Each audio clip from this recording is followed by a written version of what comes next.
আমি অনেককেই দেখি যারা নিয়মিত ওয়ার্কআউট করেন, ভালো ডায়েট নেন, ভালো মতো রেস্ট দেন বডিকে, কিন্তু তাও তাদের মন মতো রেজাল্ট আসে না। কারণ এখানে তারা তাদের ট্রেনিংয়ে গাফিলতি দেন। তারা ফেলিয়ার পর্যন্ত বা নিয়ার ফেলিয়ার ট্রেনিং করেন না, অথচ তারা ভাবেন যে তারা ফেলিয়ার হিট করেন।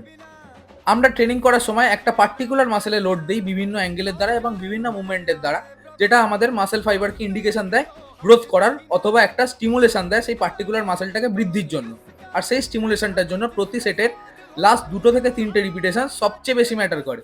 এখানে অনেকে যেই ভুলটা করেন সেটা হলো, মাসেলে একটু পেন বা বার্ন ফিল শুরু হলেই তারা ভাবেন যে হয়তো এটাই ফেলিয়ার, কিন্তু না। এখানে ফার্স্টে তাদের মাইন্ড ফেল করে, যদিও তাদের বডিতে এনাফ এনার্জি আছে। তো আমি এটাই বলবো যে যতক্ষণ না আপনারা ফুল রিপিটেশন থেকে হাফ রিপিটেশনে চলে আসছেন, ততক্ষণ সেটটা রানিং রাখুন, তবেই আপনাদের ফেলিয়ার হিট হবে, বডি গ্রোথ পাবে। তো এই ছিল আজকের ভিডিও। যদি ভিডিওটা ভালো লাগে একটা লাইক করুন এবং কমেন্টে জানান কীরকম লাগলো। আর এরকমই ভিডিও পেতে চ্যানেলটাকে সাবস্ক্রাইব করুন। Thank you.